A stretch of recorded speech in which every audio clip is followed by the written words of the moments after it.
اکنون مشروع خبرها. شعبه اول دادگاه انقلاب سنندج به ریاست قاضی بابایی 11 نفر از اعضای انجمن صنفی معلمان کردستان را به حبس محکوم کرد. بر اساس گزارش آژانس خبری مکیان، 11 تن از اعضای کانون صنفی معلمان کردستان از طرف شعبه اول دادگاه انقلاب اسلامی سنندج به اتهام تبلیغ علیه نظام هر کدام به 4 سال حبس به مدت 2 سال تعلیق محکوم شدند. لازم به ذکر است پیشتر نیز چند تن از این افراد که همگی عضو انجمن صنفی معلمان کردستان و دارای سالهای سابقه تدریس در مدارس این استان هستند به استعداد خبری احضار شده بودند. نادر عسکری، استاد پیشین دانشگاه آزاد اسلامی گچساران، برای گذراندن حکم 3 سال حبس خود را به زندان گچساران معرفی کرده. طبق خبرهای منتشر، نادر عسکری که به اتهام تشویش اذهان عمومی، اقدام به براندازی نظام و توهین به خامنه‌ای به 3 سال حبس و پرداخت 4 میلیون تومان جریمه نقدی محکوم شده است، روز سه‌شنبه 7 آذر ماه به بند جرایم عمومی زندان گچساران منتقل شده. نامبرده در آذر ماه 1389 توسط نیروهای اداره اطلاعات گچساران بازداشت و به زندان اوین منتقل شد. وی پس از 2 ماه به بند جرایم عمومی زندان مرکزی یاسوج منتقل و پس از 3 ماه بازداشت با قراره وثیقه 100 میلیون تومانی آزاد شد. نادر عسکری، فعال پیشین دانشگاه تهران و کارشناس ارشد تاریخ ایران پس از اسلام است که از ادامه تدریس در دانشگاه آزاد گچساران محروم گردید. شرکت مارلیکسان قزوین که اوایل امسال 470 نفر کارگر مشغول به کار داشت، هم‌اکنون به علت پرداخت نشدن مطالباتشان از سوی 2 خودروسازی بزرگ کشور علاوه بر اخراج 210 کارگر با سوابق بالای 18 سال سابقه طی فصل بهار با 70 کارگر دیگر خود با سوابق زیر 10 سال در پایان ماه امسال تمدید قرارداد نکرده است. نماینده کارگران مارلیکسان با بیان اینکه این واحد هم‌اکنون 170 کارگر دارد، ادامه داد متاسفانه واردات قطعات از کشورهای چین و ترکیه در اوایل سال جاری موجب بیکاری 210 کارگر این کارخانه شده بود. وزارت امور خارجه آلمان از بانک‌های این کشور خواست به منظور رساندن کمک‌های انسانی به شهروندان ایران امکانات نقل و انتقال پول بین 2 کشور را فراهم کند. تحریم‌های بانکی ایران را با کمبود دارو روبرو کرده است.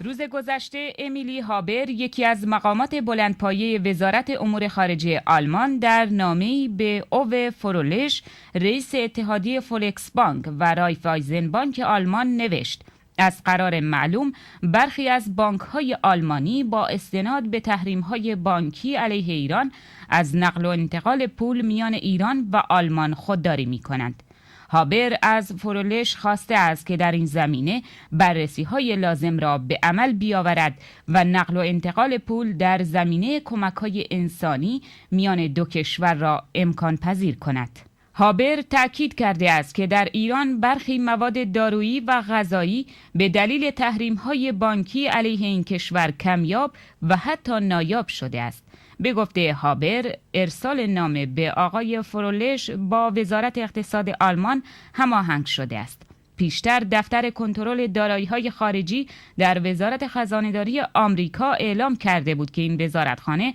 از اول ماه اکتبر تغییراتی در قوانین مربوط به صادرات دارو و غذا به ایران به عمل آورده تا فروش اقلام غذایی و دارویی به ایران امکان پذیر شود. با اینکه تحریم‌های غرب فروش دارو و مواد غذایی را شامل نمی شود، اما صادرکنندگان دارو موظف هستند برای تجارت با ایران مجوز ویژه‌ای درخواست کنند. به ویژه مبادلات مالی مانعی است که فروشندگان را از معامله با طرف ایرانی منصرف می کند. چند روز پیش حسین علی شهریاری، رئیس کمیسیون بهداشت و درمان مجلس شورای اسلامی، از سیاست دولت ایران در زمینه دارو انتقاد کرد. به گفته او، بازی‌های سیاسی مسئولان را از رسیدگی به وضعیت دارو غافل کرده است. شهریاری در گفتگو با خبرگزاری ایلنا گفت: تنها 600,000 یورو برای تأمین دارو به حوزه سلامت اختصاص داده شده و داروها هنوز به ایران وارد نشده‌اند. او همچنین اظهار داشت که به اندازه کافی دارو در ایران ذخیره نشده. به همین دلیل ذخایر موجود پاسخگوی 6 ماه نیاز دارویی هستند.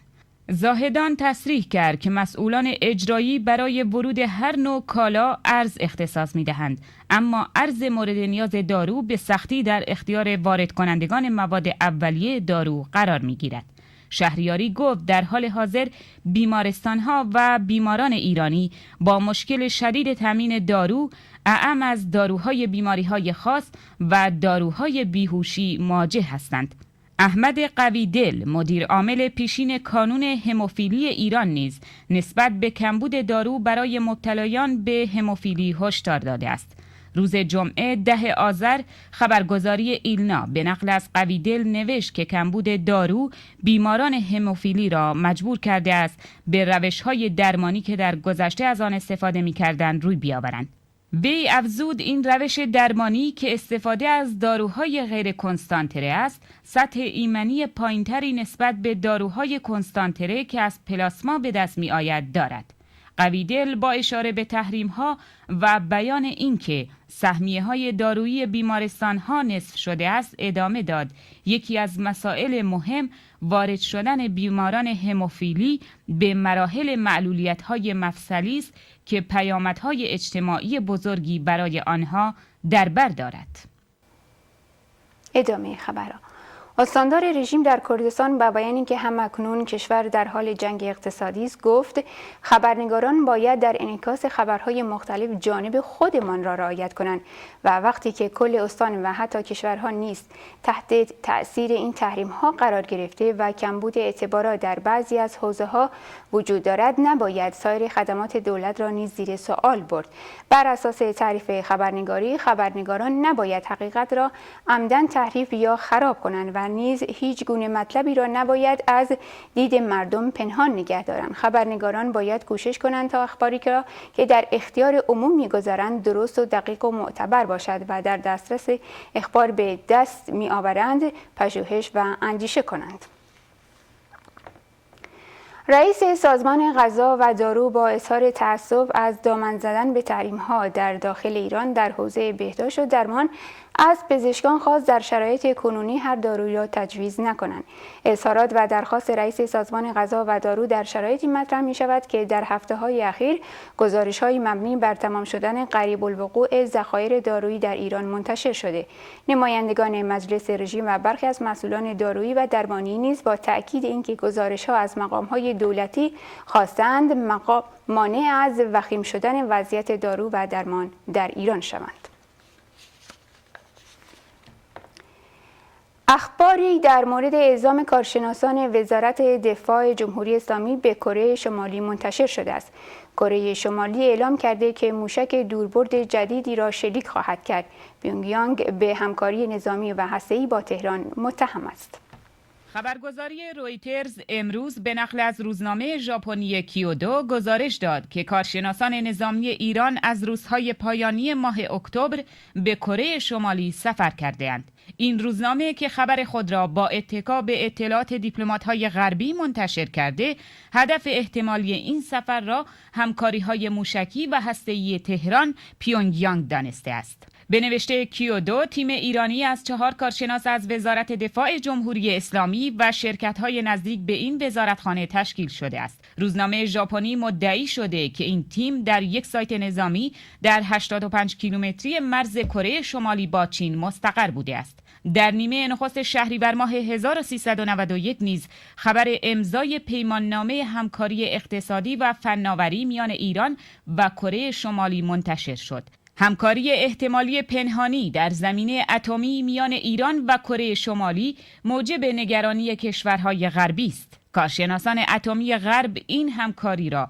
باعث تقویت گمان در مورد نظامی بودن اهداف برنامه اتمی جمهوری اسلامی ارزیابی می‌کنند. غرب احتمال می‌دهد که کره شمالی در زمینه ساخت موشک‌های بالستیک از جمهوری اسلامی ایران پشتیبانی کرده باشد. روزنامه آلمانی زوددویچه تسایتونگ پیش از این گزارش داده بود. پاسخگویی مسئولین و مدیران به اعتراض خود ادامه دادند و کار به درگیری کشیده شد. در نهایت مدیران قول رسیدگی به اعتراض کارگران و رانندگان اخراجی دادند، اما شبانه 13 نفر از کارگران معترض توسط اداره اطلاعات دستگیر و به محل نامعلومی انتقال داده شدند. معدن طلای آقدره تکاب بزرگترین معدن طلای خاورمیانه در جنوب استان آذربایجان غربی واقع شده است.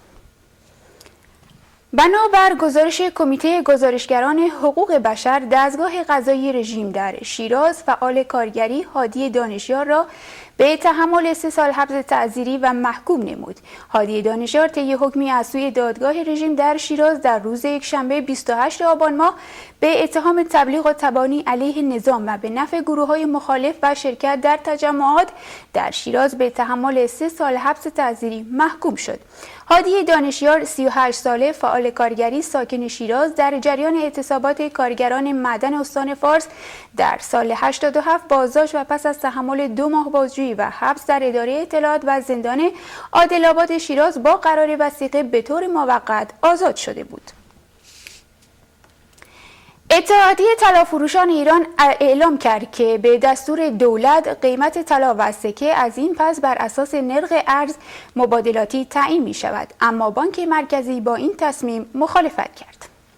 محمد کشتیارا، رئیس اتحادیه طلا و جواهر، امروز یکشنبه به خبرگزاری رسمی ایران ایرنا گفت که اعضای هیئت مدیره این اتحادیه امروز قرار است در مورد چگونگی قیمتگذاری طلا و سکه تصمیم گیری کنند. او همچنین در نامه‌ای به اعضای این اتحادیه در سراسر ایران از تصمیم ویژه دولت مبنی بر تعیین نرخ‌ها بر اساس نرخ ارز مبادلاتی خبر داده و نوشته بود: بر حسب دستور مقامات اقتصادی کشور، کلیه اتحادیه‌های کشور ملزم به رعایت دستورالعمل و پیروی از نرخ‌های رسمی کشور هستند. اما ساعتی بعد پیمان قربانی، مدیر اداره بررسی‌ها و سیاست‌های اقتصادی بانک مرکزی، به خبرگزاری مهر گفت که بانک مرکزی به عنوان متولی قانونی بازار طلا چنین تصمیمی نگرفته است و از شهروندان خواست که در این زمینه به اخبار مرجع رسمی توجه کنند. او گفت قیمتگذاری بر اساس نرخ مبادله‌ای ارز برای کالاهایی موضوعیت دارد که ارز مبادلاتی دریافت می‌کنند، در حالی که تاکنون ارز مبادلاتی برای واردات طلا اختصاص داده نشده است. قربانی تاکید کرد که بانک مرکزی معتقد است که قیمت طلا و سکه در بازار حبابی نیست و در جریان طرح پیش فروش سکه عرضه کافی به بازار صورت گرفته است. او گفت از نظر بانک مرکزی قیمت طلا در بازار تعیین می شود و ما نیز به عنوان نهاد نظارتی مانیتور کامل بر روی قیمت بر اساس عوامل بنیادین صورت می دهیم. قربانی بالا و پایین رفتن قیمت طلا و سکه را ناشی از تغییر قیمت جهانی طلا یا نوسان قیمت ارز دانست. این در حالی است که رئیس اتحادیه طلا و جواهر ایران گفته بود که قیمتگذاری طلا بر اساس نرخ ارزی مبادلاتی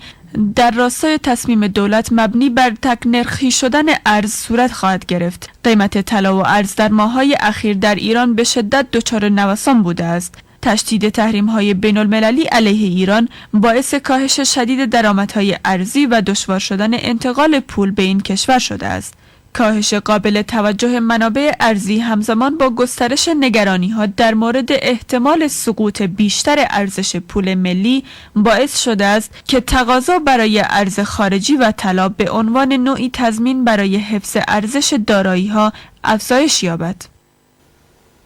ادامه خبرها. عضو کمیسیون اقتصادی مجلس رژیم گفت وضعیت شهرستان سروآباد و مریوان در ساخت پروژه‌های عمرانی اصلا مناسب نیست، چرا که دولت بودجه عمرانی را که میبایست به این استان تخصیص داده شود را هنوز در سال 90 دور منفجر شود، اما به علت اشکال در نصب دقیق بمب این انفجار انجام نشده است. مقامات دولتی اعلام کردند این اقدام تروریستی میتوانست ابعاد وسیعی در کشتار انسانها داشته باشد. گفته میشود شواهدی در دست است که نشان می‌دهد این اقدام توسط اسلامگرایان افراطی در آلمان انجام شده است. دادستانی آلمان مسئولیت رسیدگی به این پرونده را به دست گرفته است. آخرین خبرهای منتشر شده از حادثه تیراندازی در یک دبستان در آمریکا حکایت از کشته شدن 20 دانش آموز و 6 بزرگسال در تیراندازی فرد مهاجم دارد. خبرگزاری‌ها از شهر نیوتاوان ایالت کنتیک شهر گزارش دادند که فرد ضارب شهر کشته شده است، اما پلیس میگوید به سوی وی تیراندازی نکرده و او احتمالاً پس از تیراندازی به سوی خود نیز شلیک کرده است. همچنین جسد مادر فرد مهاجم نیز که دام آلانز و 20 ساله معرفی شده در منزل آنها پیدا شده است که در مجموع آمار کشته شدگان مربوط به این حادثه را به 28 نفر رسانده است. مدیر و روانشناس مدرسه نیز از جمله کشته شدگان هستند. به پایان خبرها رسیدیم. تا دیداری دیگر، بدرود.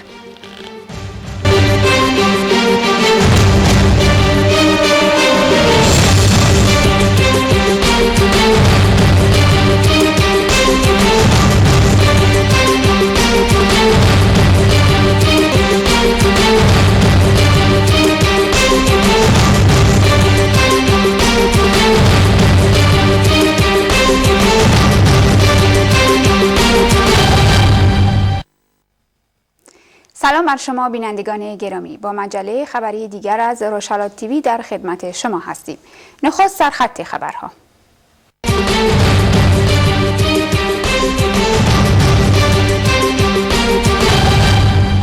مرگ شهروند سردشتی بر اثر تیراندازی ماموران انتظامی.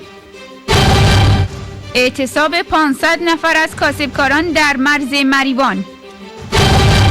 جبهه نجات ملی مصر از تقلب گسترده در همه‌پرسی قانون اساسی میگوید.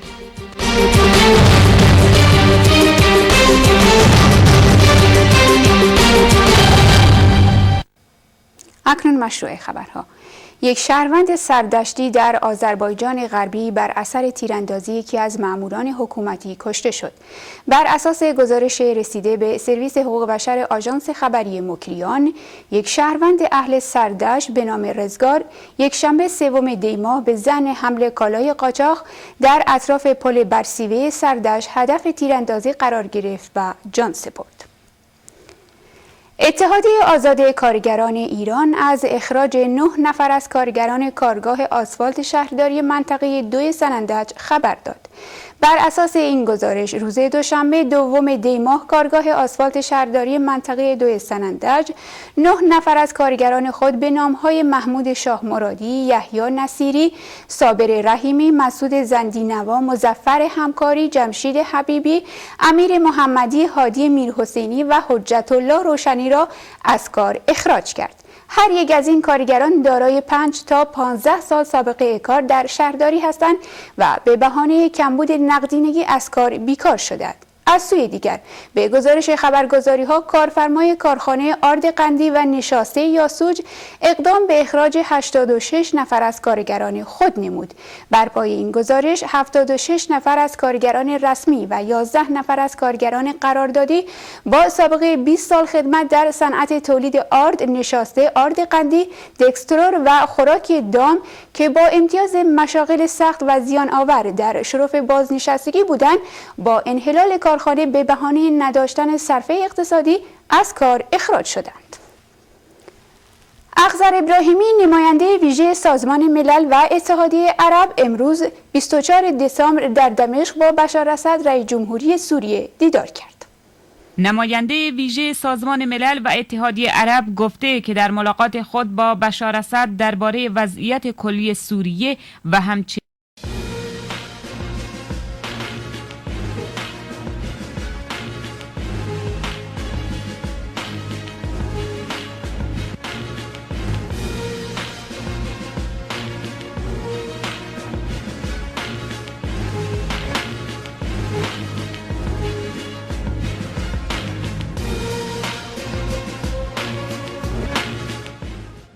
کاتتان باش. بینەرانی خۆشەویستی بەرنامەی ئاور هەرو جۆرەی کە ئاگادارن و ئەگەر ورد ببینەوە لە مێژووی کۆماری ئیسلامی لە ماوەی ئەم 36 ساڵەی تەمەنی کۆماری ئیسلامی دروشمی زۆری هەبوو و هەر لە سەرەتایشەوە بڕێک نەمادی بۆ خۆی دیاری کرد بۆ ئەوەی کە شکلێک و فۆرمێک لە کۆماری ئیسلامی معرفی بکە بە وڵاتانی دەرەوە. ئەو شتانە بڕێک خاڵ ئەگەر ئاماژەی پێ بکەن وەکو لە جلوبەرگە ئەگەر دەربکەوێ وەکو ئەو چەفیە و کۆتی ئۆرکۆتێک ئەگەر لە بەر زۆربەی گەنج بە تایبەتی لە ئێراندا هەبوو ئەمانە وردە ڕەنگیان کاڵ بووە چەفیە کاڵ بووە و ئەگەر وەکو دروشمی سەر ڕۆژنامەکان و تەلەڤیزیۆنەوانە سێری لێ بکەن وەکو مەسەڵەن دروشمی مەرگ بەر ئەمریکا و مەرگ بەر شوروی و مەرگ بەر ئیسرائیل و مەرگ بەر ئینگلیس و ئەوانە بەڵام ئەمانە هەمووی ئەگەر دقەتی لێ بکەن وردە خەریکن کاڵە بنەوە بەڵام ئەوەی کە زۆر دیارە دووشت لە کۆماری ئیسلامیداوە لە نێو خەڵکیشدا لە ڕێپێوانەکان ئەیبینین و حکوومەت ئیسرائیلێکی زۆری لەسەرکات کە حتمما دیار بێ لە ڕێپێوانەکاندا یەکێک مەرگ بەر ئەمریکایە یەکێکیش حیجاب بۆیە داوامان کرد لە هاوڕێ بەڕێز خاتوو ڕۆشنە جوانمەردی کە لەم بەرنامەی ئامادە بێت و باسێک لەسەرەوە بکەین و بە تایبەتیش ئاماژەیەکی تری پێ بکەین مەکارمی شیرازی یەکێک لە مەراجعی تەقلید لەم ڕۆژانە ئاماژەیەکی بەوە کرد کە ئەگەر حجاب لە نێو ئێراندا نەمێنێ وەکو ئەوەیە کە نظامی ئیسلامی یعنی هەمان نظامی کۆماری ئیسلامی مردووە و لە ناوچووە. خاتوو ڕۆشنە بەخێربێی. مەبەستی جمهوری ئیسلامی کۆماری ئیسلامی چییە کە ئەوەندە لەسەر حجاب تاکی دەکات؟ بەڵێ منیش بەنەوەی خۆم سڵاو و ڕێزمە هەیە بۆ بینەرانی بەرنامەی ئاور و هەروە بینەرانی بەرنامەی ڕۆژهەڵات. دیارە ئێمە ئەگەر جەخت لەسەر ئەوەکەینەوە هەر لە ئەوڵی ئینقلاب و زمانی کە لە 16 ئیسفەندی 57 کە جمهوری ئیسلامی هاتە سەرکاریا بە نەوعی بێژین ئینقلابی خەڵکی ئێرانی دزی خۆی یەکەم جریقەکان یان ئەوڵین کارهایە کە کردی ئەوە بوو کە حیجابی بۆ ژنان ئیجباری کرد هەرەوە بوو لە ساڵی 57 تا ژنان هاتنە سەر خیابانەکانەوە بە حیجابی ئیجباری ئێترازیان کرد ئەوەیە جمهوری ئیسلامی یەکەم شتی کە پی وایە ئەتوانێت لەسەری کاری بکاوە تا ئیسش پایەکانی ڕاگیرکردە حیجابی ئیجباریە واقعەتە بێژین تعریفێکیش دابنین بۆ حیجابی ئیجباری لە ئێرانە کە چیە حیجابی ئیجباری بە معنای نەیفکردنی حقوقی ژنێکە یا اینکە نوعی توندوتیژیە بەرامبەر ژنێکە تۆ حیجابی بەسەردا سپێنی ئەوەی لەبەر ئەوەیە ئێمەش کە ئەتوانین بێژین بەڵێ بۆیە کاریشی کردە ئەم چەند ساڵە بە هەموو کولتورەکانیەوە هەم لە میشاکەن بەشی سدا و سیماکەی هەم لە ناو عورفی کۆمەلگاوەتەوە یوانە کاری کردە کە نوعی پوششی ئیسلامی بۆ ژنان ئێران دروستکە ئەگە تەوەجوتان بۆ کردوێ ئێماگەر خەڵک مبارزەی ئینقلابی نەکردکە لە ئام ئاستی ئێستا بێ کە جارێکی تر پوششکە هینی 100 ساڵ بە لەمەیە بێتەوە ژنان جارێکی تر بچنە ناو ینی بن بە گوڵۆڵێکی پارچە و ژن لەناو ئەوە حسار بدرێت و نەتوانانی هیچ حقوقێکی خۆی ئەو خۆی ئەم جۆرە حیجابە ئەتوانین بێژین جۆرێکە کە ژنان پاڵێنێ بۆ دواوە کە بچێتەوە ناو ماڵەکانەوە و نەتوانن مافەکانی خۆیان دەستە بەرکەن حیجابی ئیجباری یەکێ لەو شتانەیە کە یەکەم جار حقوقی ژن پێشێ دەکات. باشە ڕۆژنەخان هەروە کە ئەزانن ئەو قانونانەی کە ئێران تەطبیقی ئەداوە لەسەر خەڵکی ئێران پیادەکات ئەوەی کە خۆیشی ئەڵێت و بینیومانە لەسەر ئەحکامی شەرعی ئیسلام و زۆرینەی خەڵکی ئێرانیش پەیڕەوی ئیسلام نیسە بەکردەوە بێیانەبێ ئەوە کارمان نییە بەڵام ئایا لە ئیسلامدا چەند حکممان هەیە ئەوەی کە خۆیان پێڵێن محەڕەمات یان ئەوانەی کە ئیجبارە کرێ لەسەر خەڵک کە حتممە ئەبێ بکرێەوە بێ ئەملاولا نابێ لێلا بدەیت چەند حکممان هەیە کە ئەوان تەنیا و تەنیا ئەسرار لەسەر حیجابەکە بەواخە خۆشێکگە جوان بچیتە ناوەڕۆکیەوە و حکومە شەرعیانە ئەوەی کە پێژێ حیجابی ئیجباری ئەوەی جوان نییە کە دروستە ژێت مەسەلەن بۆ ژنێکی ئیسلامی بێتەن هاتمی چاو وچی دەستی دەرۆبێ ئەوان میشاکە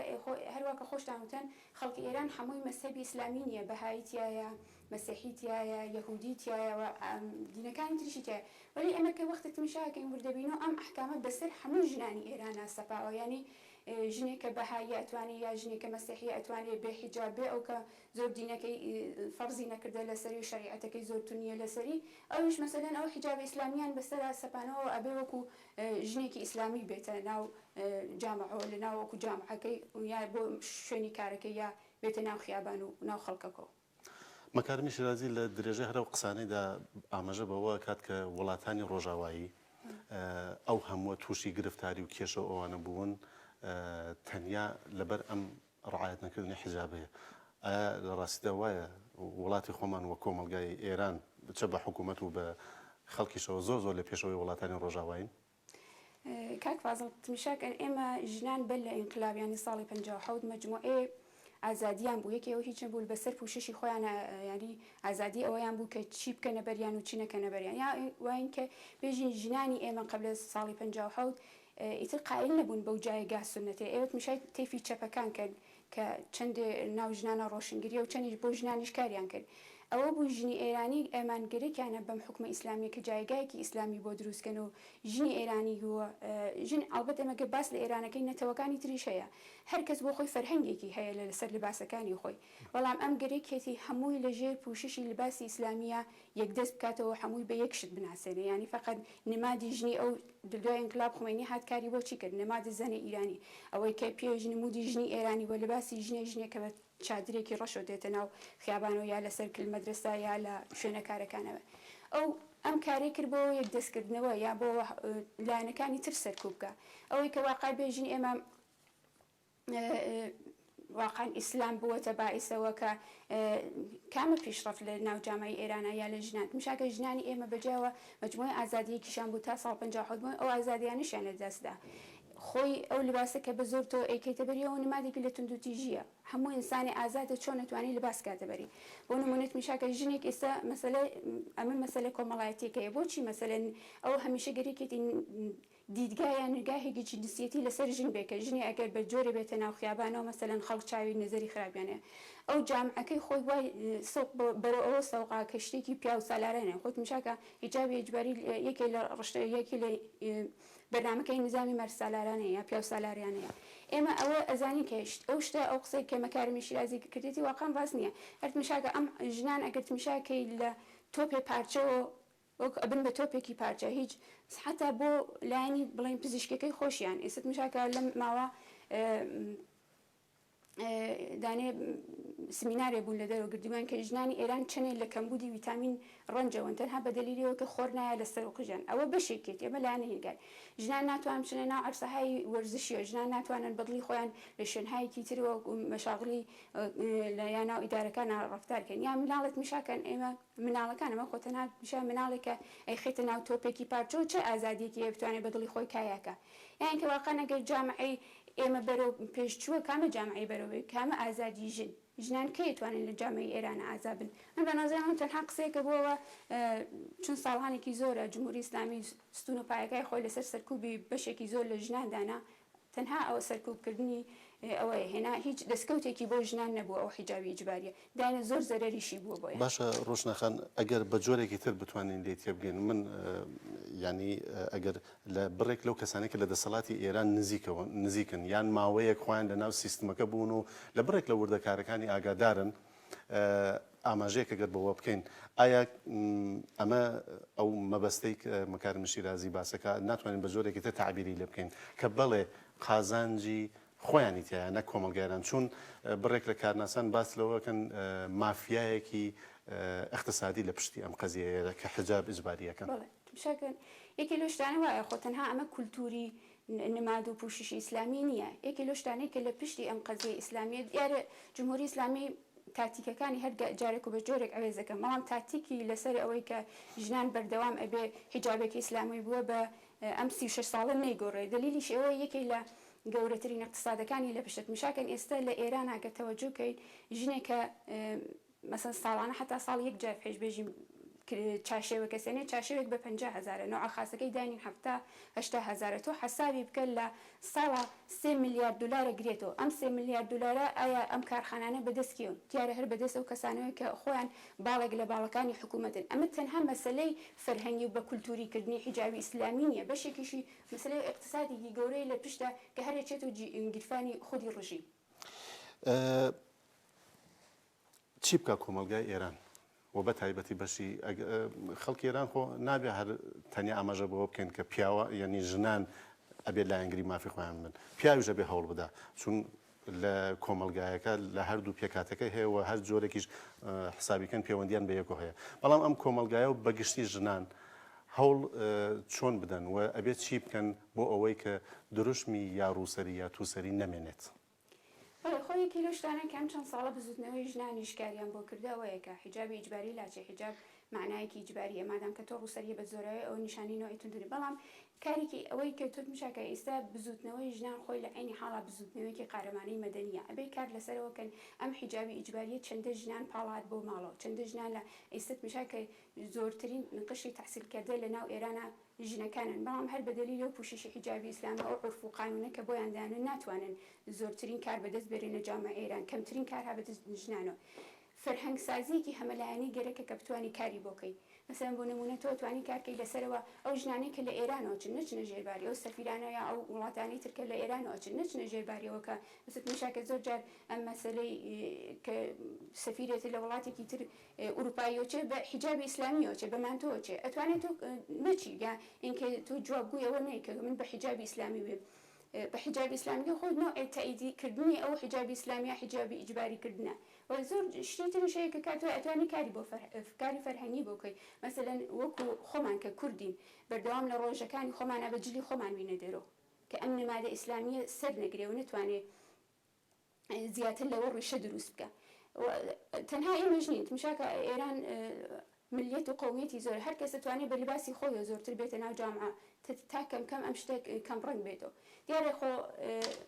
ئۆرگانە ئەسڵیەکان بەدەست جمهوری ئیسلامیە ئەتوانێت لەوانەشە فەرهەنگسازی و کەم ڕەنگتری کەیتەوە ئەم نوعی تەعەسوباتە کە بەنسبەت ژنێکەوەیە کە لە خیابانە مەسەن سەری ڕوتەکە مشاکە وەختە لە خیابانە تۆ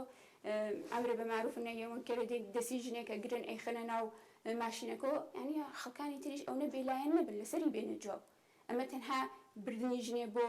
ناکومیتەیەک نییە واقعا ئەمە ڕوخانی کولتورێکە گەرەکێتی بیرروخێنەوە بە زۆریش گەرەکێتی کولتوری خۆی پسەپێنێ کە کولتورێکی دواکەوتوانە و تەعەسبە دش بە ژنە ئاماژە بە خاڵێکی گرنگ کرد حەزم کرد تۆزێک لەسەرەوە تاکیدێکی زۆرتر بکەیتەوە ئایا کەسایەتی سیاسیەکان و بە تایبەتی ئەحزابی ئۆپۆزیسیۆنی ئێرانی وەکو حزب کوردیەکانیش بە تایبەتی تا چه ڕادەیەک ئەتوانن لەسەر ئەم مۆزوع کار بکەن کە ئەو کەسایەتیانی کە لە دەرەوە لە وڵاتانی دەرەوە بە تایبەتی ڕۆژاوایەکانە چون بۆ ئێران سەفەرەکەن زەختێ بخەنە سەر ئێران بۆ ئەوەی کە ئەم قانونە لانی کەمەکەی لەسەر ئەوان پیادە نەکرێت بۆ ئەوەی کە خەڵکیش وردە و لە فێر بن ئایا حزبەکان ئەتوانن وە کەسایەتیەکان 100% مشاکە وەختێک تۆ ئێران تەنها مەسەلە ئەوە نییە بۆ مەسلەیەکی فەرهەنگی بێت کارێکی دیپلۆماسی بەشێکی زۆری ئەم کارەش ئەتوانێت مەسەلە لە دانیشتنە ئابوووریەکانە لە مەسالی ئابووریا مەسەن هەیئەتێ دێت بۆ ئێران کۆمپانیا چەندین کۆمپانیا دێت لە مەسەل لە ئێران کارەکەن ئەوانە ئەتوانن مەسەلەن ئەحزابەکانی بەعام ئەحزابەکان ئۆپۆزیسیۆن کارکەن لەسەریان کە ئەمانە ئەونا ملکەچی قوانینی جمهوری ئیسلامی نەبن کە بتوانن لەناو چنە ناو ئێران و مشاکە وەختە تەحریمە اقتصادیەکان هەیە ئێران خاتە ئێرانیش ناتوانێت بەردەوام کە قوانینی خۆی وەختی فشار بێ وەختی تەحریمەکان میشیان تەحریم اقتصادیانەکە لە مەسەلەی هەستەیەکە چەنێ توانیان فشاری بۆ بێرن و مجموعەیە امتیازی لێ بگرن لەو مەسائلانەش ئەتوانن هەر ئەو کەسانە کە ئەچن بۆ ئێران زۆر ملکەچی قوانینی جمهوری ئیسلامی نەبن. ڕۆشنا جوانمەردی ئەندامی دەستەی بەڕێوەبەری کۆمەڵی ژنانی ڕۆژهەڵات زۆر سپاس لە ئامادەبوونتان بۆ ئەم بەرنامەیە. سپاس لە ئێوەش بۆ ئەوەی کە هاوڕێمان بوون لە بەرنامەیەوە هەتا کۆتایی بەرنامەکە لەگەڵمان بوون هەتا کاتێکی تر و بەرنامەیەکی تر ماڵەوە.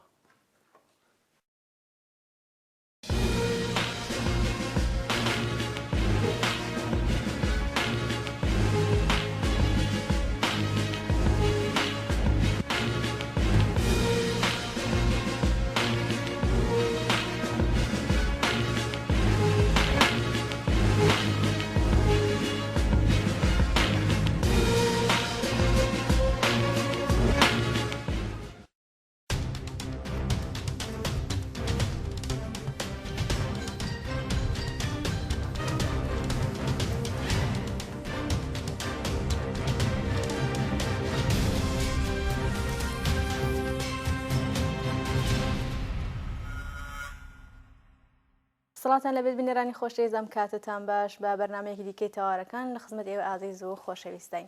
بەرەبەرە نزیک دەبینەوە لە 31 جۆزەدان ڕۆژی پێشمەرگەی کۆمەڵە. هەر بەمبوونەوە پیرۆزبایی خۆمان ئاراستەی هەموو تێکۆشەران و جەماوەری خەڵکی کوردستان دەکەین بە تایبەتی هەموو ژنان و کچانی ئازادی خواست. ئێمەش بەمبوونەوە بەرنامەی ئەم جارەمان تەرخان کردو بە ئەم ڕۆژە پیرۆزە بۆی کە تیژ بخەینە سەر خەباتی ژنانی کوردستان بە تایبەت ژنانی ئازادی خوازی نێو ڕێزەکانی کۆمەڵە.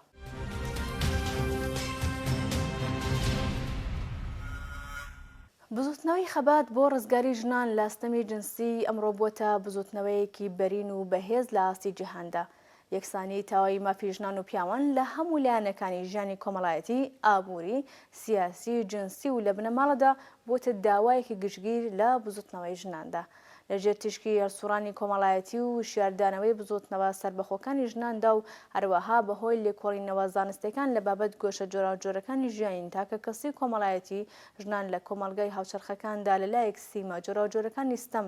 لە ژنان و نابەرابەری لە پەیوەندە ناسراوەکانی نێوان ژن و پیاودا زیاتر لە جاران ئاشکرا بۆ دراوەتە بەڕەخنە و لەلایەکی دیکەوە زۆر لە دیاردەکانی فەرهەنگی ئازادی خوازانە و چەمکە فەمینیستەکان لەم پەرانشکاندەوە جێگیر بوون. حکوومەتی کۆماری ئیسلامی کە زیاتر لە 3 دەیەیە لە کۆمەڵگەی ئێراندا دەسەڵاتی بەدەستەوە گرتو ڕاوتێکی کۆنەپەرستە کە بەتایبەت بە دژایەتیکردنی لەگەڵ ژنان و دەستکەوتە جیهانیەکانی مرۆڤ لە مەیدانە جۆراوجۆرەکانی ژیان و خەباتیاندا خۆی بە جیهان ناساندۆ. حکوومەتی ئیسلامی لە ئێران ژنانی بە شێوەی یاسایی خستۆتە پلەی دووهەم و کردوونی بە پاشکۆی پیاوان و بەژنەوەندەکانیان. بێمافکردنی ژنان لە بواری پیشە لە بواری ئابووری و دینیەکاندا وە کۆی سەرەکی بەرهەمهێنانەوەی ئاپارتایدی جنسی و پتەوکەرەوەی فەرهەنگ و نەریتی پیامەزنانە بۆتە بەشێکی گیان نەکراوەی ژیانی ژنان لە کۆمەڵگەی ئێراندا.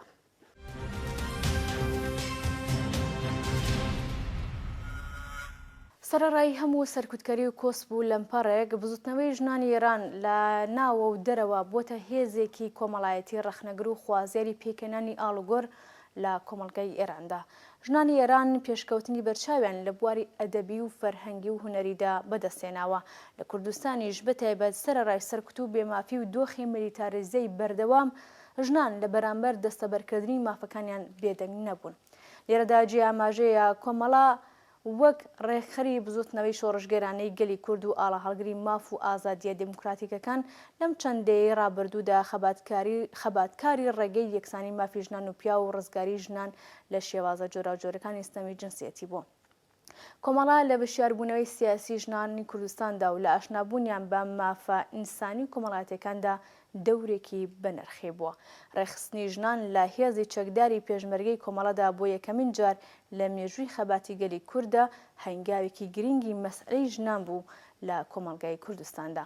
چەمکی پێشمەرگەی ژن لەگەڵ ناوی کۆمەڵەوە خەباتەکەی تێکەڵ بووە. بینەرانی خۆشەویست، دوای چاخشانێکی کورد بەسەر مێژووی خەباتی ژنان لە کوردستان دێنەوەلاتان. بۆ ژنانی ئێران چالاکی سیاسی هێمای زیاتر لە 3 دەیە خەبات لەگەڵ ڕژیمی دژەژن و تۆتالیتەریە کە بە پێشێلکردنی مافەکانی ژنان بنەماکانی دەسەڵاتی بەهێز کردووە و لە یەکەمین ڕۆژەکانی بەدەسەڵات گەیشتنی بە هێرشکردنە سەر مافەکانی ژنان و پەسەندکردنی یاسای دژەژن و دواکەوتوەکانی سیمای دزێوی خۆی ئاشکرا کرد. بەردی بناغەی ڕژیمی ئیسلامی لە ئێران بە پەسەندکردنی یاساکانی هەڵاواردن دانراوە. ژنان بەردەوام قوربانیانی سەرەکی هەژاری، بێکاری، لەشفرۆشی، هەڵاوسان و گرانی، ئیحتیاد و باقی کێشە کۆمەڵایەتیەکانن لە ئێراندا.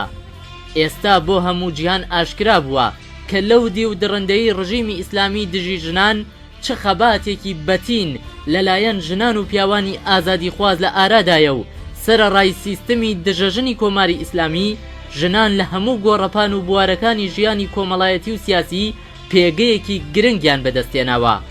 لە ماوەی 3 دەی ڕابردوودا فیداکاری، خۆڕاگری و خەباتی نەوەیەک لە ژنانی خەباتکار لە پێشیشیانەوە ژنانی چەپ و سۆسیالیست بەسەر نێوچاوانی بزوتنەوەی ئازادی خوازانەی کوردستاندا دەدرەوشێتەوە. ژنی کورد لە بن دەسەڵاتی کۆماری ئیسلامیدا ئەزمونێکی بە درێژایی زیاتر لە 3 دەیە پڕ لە خەبات و هەڵسوکەوتی هەیە. ژنی کورد لە هەردوو لایەنی خەباتی نەتەوەی و فێمینیستیدا دەوری بەرچاوی هەبووە. ژنان هەر لە پێش چەکداربوونەوەشیان هێزی پشتیوانی پێشمەرگە بوون لەمەڕ دابینکردنی پێداویستیەکانی شۆڕژ لە کوردستاندا بە بەشی سیاسی و نظامیەوە. هەموو ڕۆژێک و ساتێک کەوتنە بەر شاڵاوی هێزەکانی حکوومەتی دیکتاتۆری دینی و هەموو بوارەکانی ژیانی بنەماڵەی و کۆمەڵایەتیشیان کەوتە بەر سەرکوتی قانونی پیاومەزنی و یاسای کۆنەپەرستانەی شەرعی و تەنانەت کەسایەتی ئینسانیشیان لە ژێر حیجاب و مەقنەعەدا شاردرایەوە. بە کۆمەڵ و بەتا گیران و کەوتنە بەر شاڵاوی دەستدرێژی دەرونی و جەستەیی منداڵیان لە پێش چاویان ئەشکەنجە دەدرا، مێردیان لە شەڕی ڕزگاری خوازیدا دەکوژران. لەم هەلومەرجەدا و کاتێک کە ئەنجامی پێچەوانی ڕاپەڕینی خەڵکی ئێران لە ساڵی 1357 هەتاویدا و هێرش و پەلاماری چەکدارانی ڕژیمی کۆنەپەرستی ئێران بۆ سەر ماف و ئازادیەکانی کورد کە بەرەو ڕووبوونەوەیەکی گشتی لەلایەن کۆمەڵانی خەڵکی کوردستانەوە بەشوێنەوە بوو، خاڵی بەهێزی چەکداربوونی ژنی کورد توانی خۆشی تایبەت بەم خەباتە ڕەوایە ببەخشێت. پەلاماری چەکدارانی ڕژیمی ئاینی هەرگیز چاوی ئەم توێژەی لە خەبات و تێکۆشان نەترساند و بە پێچەوانەوە ژنی ئەم جارەی کورد بە داهێنانی خۆی ڕاستەوخۆ تاویدایە چەکی پارێزگاری لە ماف و ویست و داخوازیەکانی و کۆمەڵ لە ناو ڕیزەکانی پێشمەرگایەتیدا ڕێکخران و بەشداریان لە شۆڕشی خەڵکی ئازادی خوازی کوردستاندا کرد. یەکەم حیزبی ناو بزوتنەوەی کورد لە کوردستان کە ژنانی هێناوە نێو گۆڕەپانی خەباتی چەکداریەوە کۆمەڵەیە.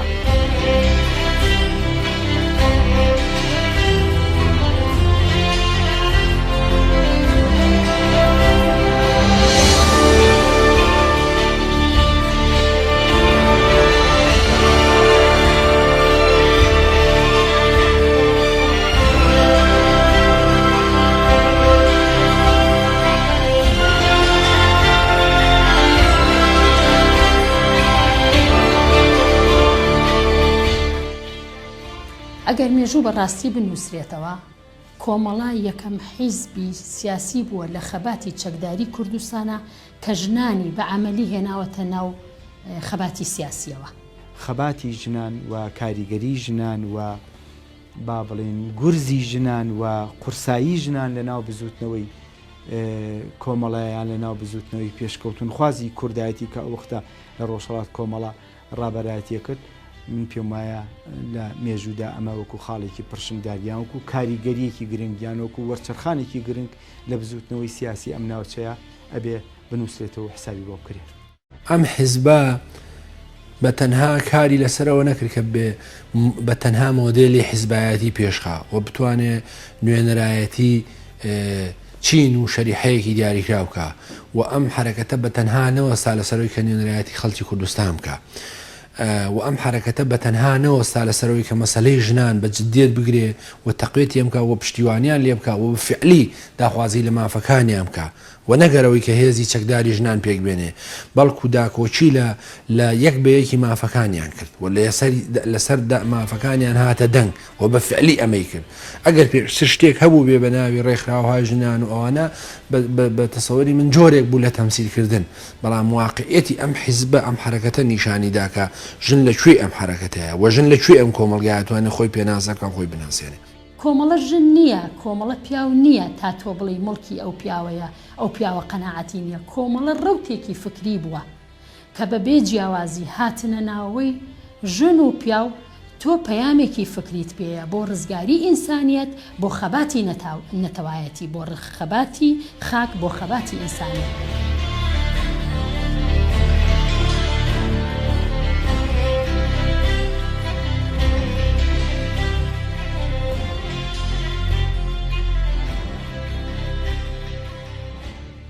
کۆمەڵا وەک ڕەوتێکی چەپ لە کوردستاندا بوو کە لەگەڵ ڕاگەیاندنی هەڵسوڕانی ئاشکرای خۆیدا بڕیاری ڕێکخستنی ژنانی کوردی لە ناو ڕیزەکانی خۆیدا و ئەم بڕیارەش لە ڕووی لێکدانەوەیەکی سیاسی و واقعی بوو کە پوتانسیەلی بزوتنەوەی کوردی باشتر دەردەخست. بڕیارێکی لەو چەشنا ئازایەتی و بوێری سیاسی خۆیشی گەرەک بوو، چونکە دەستبردن بۆ بابەتێکی لەو چەشنا زۆر ئاستەنگی بەربڵاوی لەسەر ڕێبوو، بەڵام نەش دەکرا وا بە سانایی پشت لەو وزە بەهرە و توانایانە بکرێت و نەدەگونجا بە هۆکاری خۆپاراستن لە تێک و پێکدانی هەندێک یاسا و ڕێسای کۆمەڵایەتی و کولتوری لەو هێزە کەڵک وەرنەگیرێت. لەو قۆناغەدا ڕەنگ بێ چاوەڕوانی ئەوە کە ژنانی کورد بەو ڕێژە بەرفراوانە بەشداریان لە شۆڕشی چەکداریدا کرد چاوەڕوانیەکی دووردەستر بوو بێ، بەڵام بە پاڵپشتی ئەم بڕیارە بوو کە بۆ یەکەم جار ژنی کورد دەبێتە پێشمەرگە و دەیسەلمێنێت کە لە چەک هەڵگرتن و خەباتی چەکداریشدا پێشەنگە و لە ئازایەتیدا کەم ناهێنێت، چونکە ئیرادەی پۆڵاینی خەبات و بەرخۆدانی تێدا بەهێز بوو. ڕاستیەکانی مێژووی لەو پەیوەندیەدا زۆر بەڵگەمان بۆ دەردەخەن و دیاردەی ئازایەتی ژنی کوردمان بۆ دەسەلمێنن. دیاردەی بەشداری لە خەباتی چەکداریدا لە ڕوویەکەوە بەرگری ئازایانەی ژنانی کورد لە نەتەوەکەیان بوو، لە ڕوویەکی تریشەوە خۆسەلماندنی ژن بوو بۆ ویستی بەرابەری لەگەڵ ڕەگەزی بەرامبەری. ئەمەش فاکتەری بەهێز و نوێ بوو کە تەنیا نمونەیان دەتوانین لە بربەرەکانی ژنانی جیهان لە بەرامبەر نازیسم و فاشیزمدا لە سەردەمی شەڕی دووەمی نێودەوڵەتی بدۆزینەوە.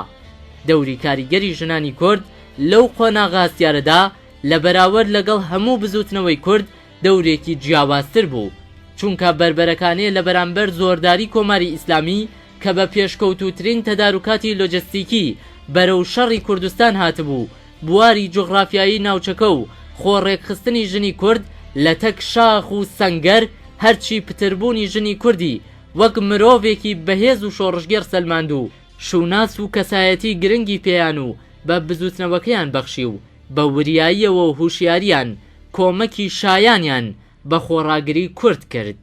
ئێستا کەش بزوتنەوەی ژنان لە ئێرانی ئیسلامی بووەتە یەکێک لە بەهێزترین بزوتنەوە کۆمەڵایەتیەکان. بوونی دەیان کەس لە ژنانی خەباتکار لە پارێزەر و ڕۆژنامەنووس تا خوێندکار و هەڵسوڕاوی کرێکاری لە زیندانەکان نیشانەی بەشداری بەربڵاوی ژنان لە خەباتی ئەمڕۆ و سبەینی کۆمەلگای ئێرانە. بەشداری ژنانی کورد لە بزوتنەوەی سەراسەری ژنانی ئێران و هەروەها لە بزوتنەوەی شۆڕژگێڕانەی کوردستان بەرچاوتر بووە و لە خەبات دژی دیکتاتۆری لە ڕیزی پێشەوەی خەباتن.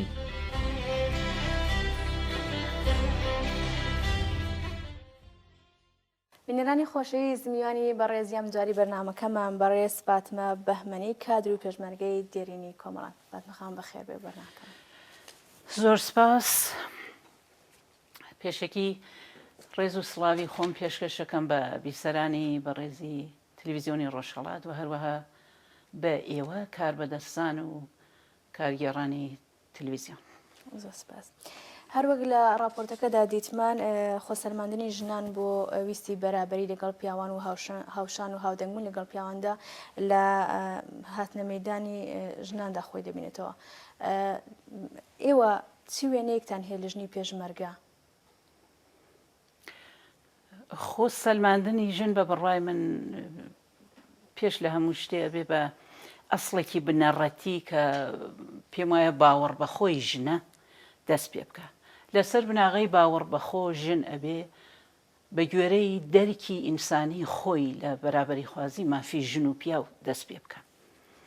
و ئەمە بوو پێشمەرگایەتیش هەبوو وەکو تاقە کەس لە ژیانی خۆیان خەباتی بۆ کردبوو. لەگەڵ هاوکات لەگەڵ شۆڕشی گەلانی ئێران من لە بیرمەکە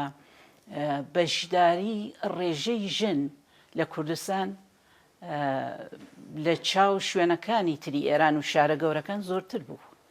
ئیسا ئەمە دیارە هۆکارەکانی خۆی هەیە کە بۆچی لە کوردستانە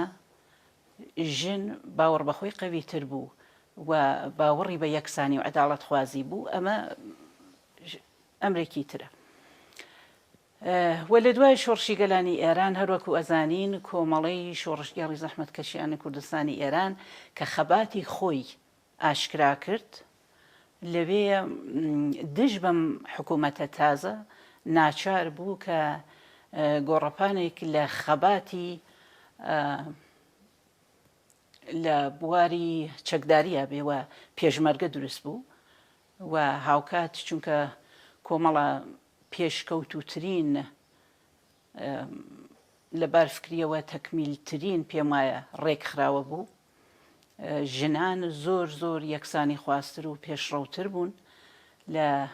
حزبی کۆمەڵە و چەمکی پێشمەرگایەتی ژنان بۆ یەکەم جار لە مێژووی ئێمە لە کۆمەڵە دەستی پێکرد. دەستی پێکرد و پێشمەرگایەتی ژن و چەک هەڵگردن من وازانم ئاستێکی ترە لە خۆسەلماندن لە گۆڕەپانی خەباتە. لە هەر ئاستێکا ژن ئەتوانێ بۆ بەرابەری خوازی دوو ڕەگەزی ژیاواز خەبات بکە، بەڵام ئەم خۆسەلماندنە وازانم ئاخرین و بەرزترین ئاست بوو کە ژن لە حزبی کۆمەڵە چەکی هەڵگرت بەشداری خەباتی چەکداری بوو و ئەمە ئەگەیەنێ وەختێکە کاتێکە نیوەی جەماوەر لە هەر کۆمەڵگایەکە بەو حەددە بگە لە دەرکی ئینسانی و عداڵەت خوازی دیارە هەم لە بواری یەکسانی خوازی ژن و پیاوە و هەم بەگشتی لە هەموو بوارێکی خەبات تا وەکو خەباتێکە گەلی کورد مێژوویەکی درێژە ئەیکات ڕەنگی خۆی هەیە و گرنگی خۆی هەیە و گەشەیەکی تازە ئەدا و بایەخی خۆی هەیە. بنێرانی عزیز هاوکارم هانی ئیبراهیمی ڕپۆرتاژێکی بۆ ئامادە کردوین بەش یەکەمی دەبینین و دواتر لەگەڵ میانی بەرنامەکەمان دێنەوەلاتە. بەڵێ ماریا ئێمە ئەمڕۆ دوانیوەڕۆ لە بارگای ناوەندی کۆمەڵی شۆڕشگەرین لە نزیک بوونەوەی سیویەکی جۆزەدان ڕۆژی پێشمەرگەی کۆمەڵە لەگەڵ ژمارەیەک لە ژنانی نێو ڕیزەکانی کۆمەڵە سەبارەت بە ڕۆڵ و دۆری ژنان لە ڕیزەکانی کۆمەڵە قسە و باسێ بکەین. فەرمونون لەگەڵمان بن.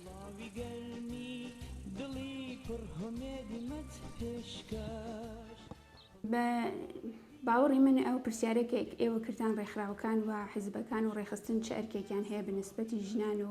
بزوتنەوەی ژنان و چه تاسیرێکیان ئەتوانێت بێت لە ناو ڕێخستنی ژنان و هەروە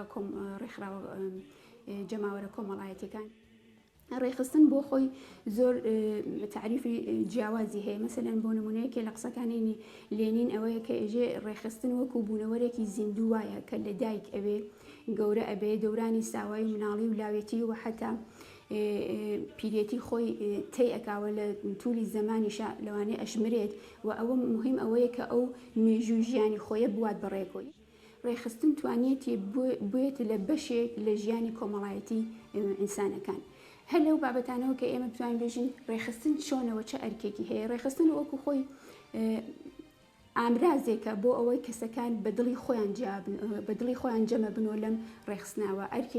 ئەرکێکیان ئەخرێتە پاڵ. یەکێتر لەو شتانەکە توانین باسیێنکەی بێژین حیزب چیە یا ڕێکخراوەکان چیە. ڕێکخراوەش کە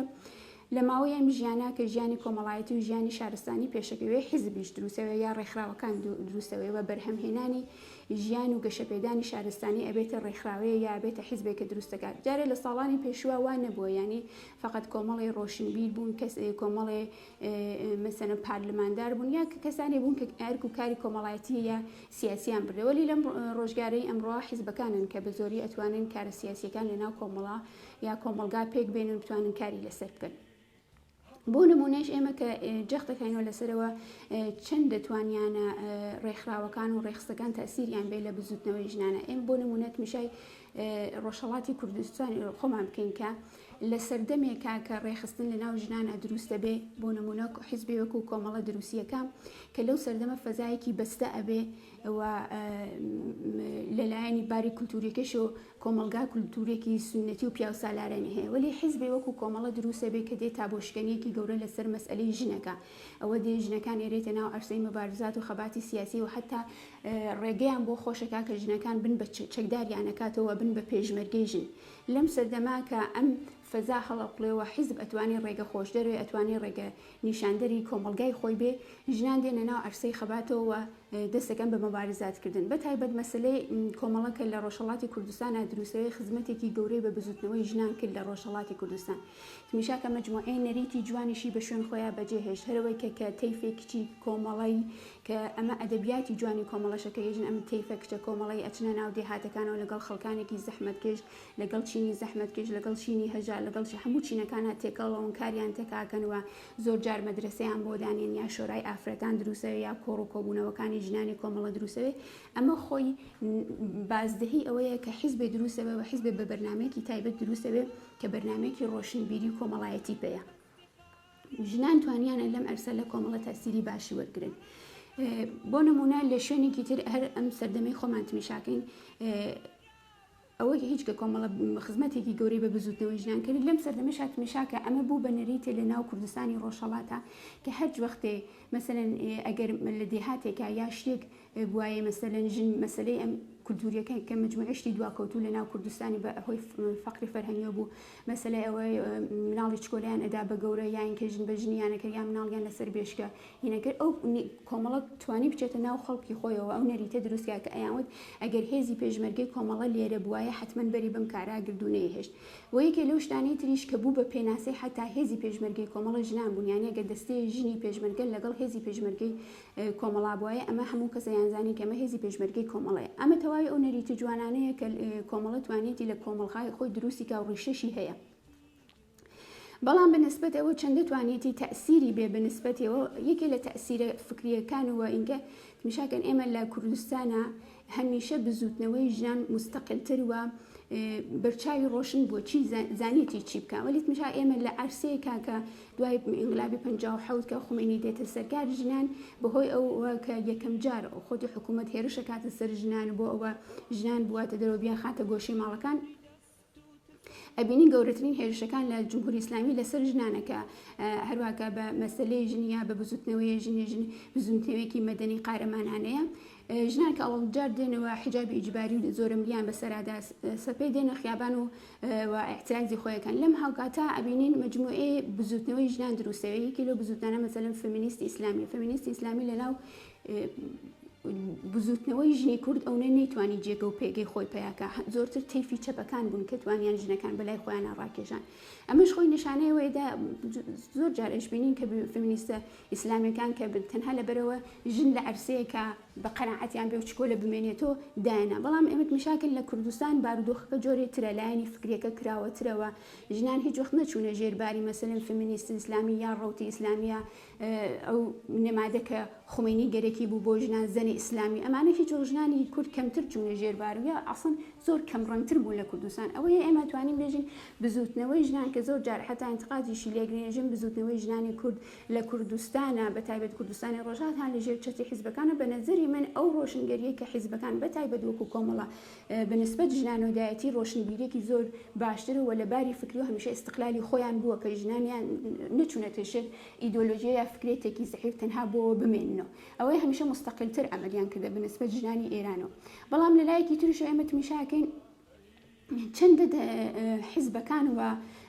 ڕێخستنەکان ئەتوانێت تەسیریان بێ لەسەر بزوتنەوەی ژیان تمیشای ئێمە هەر ئێستا کە تمیشاکەین لە باکووری